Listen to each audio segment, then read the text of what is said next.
Hello दोस्तों, बाबा Indradev girls educational institute के online classes में आपका स्वागत है। हम आज लेके आए हैं डीएलएड सेकेंड सेमेस्टर के विषय प्रारंभिक शिक्षा के नवीन प्रयास, और इसमें हमारा प्रकरण है समवर्ती सूची में शिक्षा से संबंधित विषय।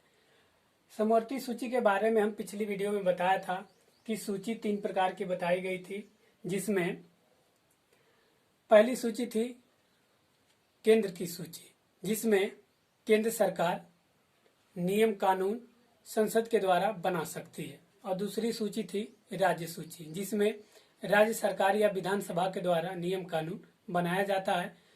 और तीसरी सूची थी समवर्ती सूची, जिसमें केंद्र और राज्य दोनों सरकारें नियम बना सकती हैं।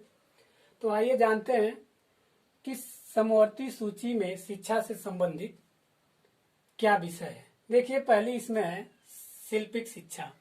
शिल्पिक शिक्षा में यही है कि सभी लोगों को गृह शिक्षा दी जाए, गृह शिल्प, सिलाई, कढ़ाई, बुनाई इत्यादि से संबंधित शिक्षा दी जाए, जिससे वे उस पर उसको शिक्षा ग्रहण करके आत्मनिर्भर हो सकें। दूसरा है हिंदी भाषा का विकास करना व उसका प्रचार करना।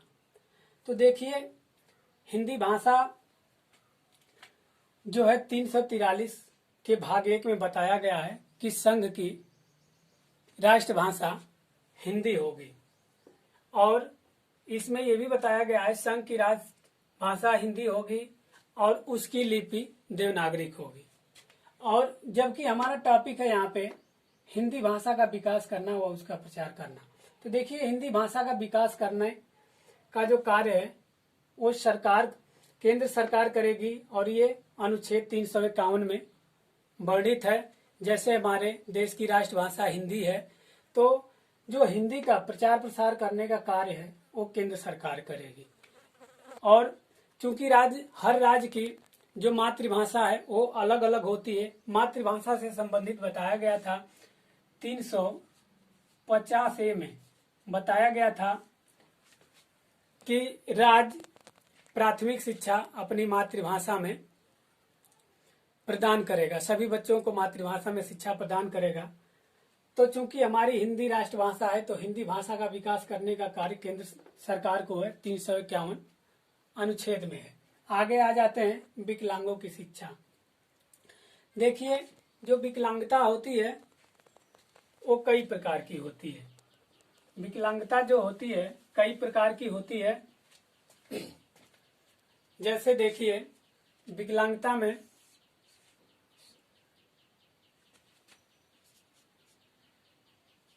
वाणी बाधित, श्रवण बाधित और दृष्टि बाधित और अस्थि बाधित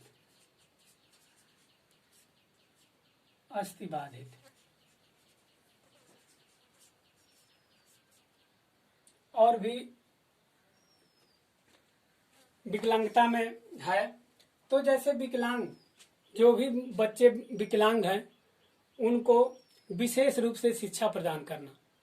जैसे समावेशी शिक्षा के अंतर्गत सामान्य विशिष्ट दोनों प्रकार के बालकों की शिक्षा दी जाती है।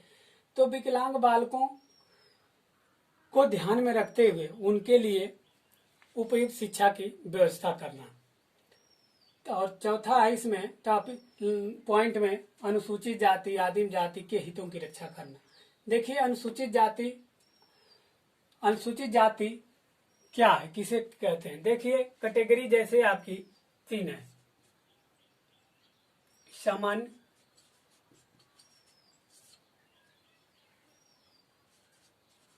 अल्प पिछड़ा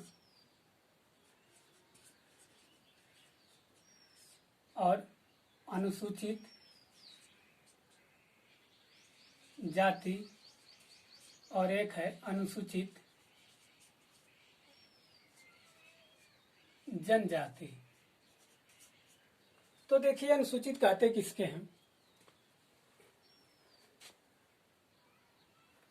सामान्य और अल्प पिछड़े वर्ग से नीचे के वर्ग को अनुसूचित जाति कहते हैं, या ये कह सकते हैं अनुसूचित जनजाति से ऊपर के वर्ग को अनुसूचित जाति कहते हैं। और आदिम जाति का मतलब है यहाँ पे अनुसूचित जनजाति, यानी जो अनुसूचित जाति हैं वो सबसे पिछड़े वर्ग में आते हैं। कैटेगरियां इसकी शॉर्टकट में आप देखते हैं, ये जनरल बताई जाती है, ये ओबीसी, ये एससी, ये एसटी। तो आदिम जाति का मतलब अनुसूचित जनजाति से है। तो अनुसूचित जनजाति होते कौन है? देखिए, वो ये एक सामान्य भाषा बोलते हैं, एक सामान्य संस्कृति का इस्तेमाल करते हैं, और ये पहाड़ी भागों में, घने जंगलों में इत्यादि दुर्गम स्थानों पर रहते हैं। तो उनके लिए जैसे शिक्षा की विशेष व्यवस्था करना, अनुसूचित जाति आदिम जाति के हितों की रक्षा करना, जो उनके हित हैं उनकी रक्षा करना, उनके ऊपर किसी प्रकार की भेदभाव अत्याचार न करना। और अगला टॉपिक है योग्य छात्रों को छात्रवृत्ति प्रदान करना। देखिए, जो मेधावी छात्र हैं, समवर्ती सूची में शिक्षा से संबंधित विषय में बताया गया है कि जो योग्य छात्र हैं उनको छात्रवृत्ति प्रदान करना, जिससे उनका जो आत्मविश्वास है वो और काफी आगे बढ़े। और अगला पॉइंट है व्यवसायिक प्रशिक्षण। भारत की बढ़ती हुई जनसंख्या के लिए व्यवसायिक प्रशिक्षण भी देना चाहिए, और विभिन्न प्रकार के व्यवसायिक प्रशिक्षण दिए जाएं, जिससे वे बालक सरकारी निजी संस्थानों में या खुद स्वयं के कार्य कर सकें। और उसके बाद लास्ट पॉइंट है 6 से 14 वर्ष के बालकों को निःशुल्क एवं अनिवार्य शिक्षा प्रदान करना। जैसे हमने बताया था, अनुच्छेद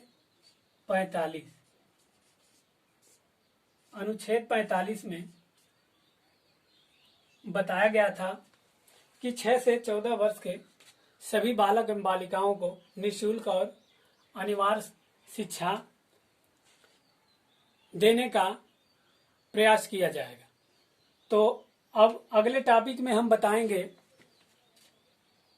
बाल अधिकार। बाल